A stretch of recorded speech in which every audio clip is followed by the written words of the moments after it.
చూస్ country delight, live better. ఇప్పుడే country delight యాప్ని download చేసుకోండి. Welcome to Suman TV. 75 ఏళ్ళు దాటితే దిగిపోవాల్సిందేనా? దిగిపోవాల్సిందే అని చెప్పేసి ఆర్ఎస్ఎస్ చీఫ్ మోహన్ భాగవత్ ఒక ప్రకటనలో అన్నారు. అంతకుముందు కూడా ఇంకోసారి ప్రకటించారు. సరే, దీన్ని ఆసరాగా తీసుకొని రేపు సెప్టెంబర్ 17తో మోదీ గారికి 75 ఏళ్ళు నిండుతాయి. సెప్టెంబర్ 11తో మోహన్ భాగవత్కి 75 ఏళ్ళు నిండుతాయి. మీరిద్దరూ సర్దుకొని వెళ్ళిపోండి, దిగిపోండి అని చెప్పి వీళ్ళిద్దరిని కాంగ్రెస్ వాళ్ళు కామెంట్ చేస్తున్నారు. దీన్ని ఏ విధంగా మూలాల్లోకి వెళ్తే కనుక, మరి ఈరోజు దేశాన్ని 11 సంవత్సరాల నుంచి పరిపాలిస్తా 2029 వరకు ప్రధాని మోదీ గారు ఉంటారని ఈ సందర్భంలో ఎందుకు ఆర్ఎస్ఎస్ నాయకులు ఇలా పలికారు? మోదీ గారు మధ్యలోనే దిగిపోతాడా అనేది సర్వత్రా చర్చనీయాంశమైన అంశంగా మనం చూడొచ్చు.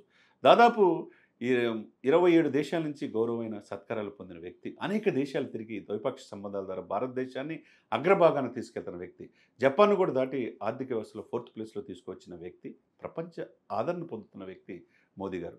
అటువంటి మోదీ గారు ఈ రోజున దిగిపోవాల్సిందంటే ఆయన అభిమానులు చాలా బాధపడుతున్నారు.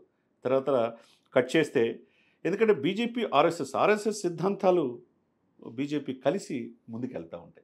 ఆర్ఎస్ఎస్ మోహన్ భగవత్ ఎందుకు ఇలా మాట్లాడాడంటే, 75 ఏళ్ళు దాటిన తర్వాత శాలువా కప్పితే ఇక రిటైర్మెంట్ అవ్వాల్సిందే, మన అవసరం అయిపోయింది, ఇంకొకరు కొత్త వాళ్ళకి అవకాశం ఇవ్వాలనేది ఆ సిద్ధాంతం.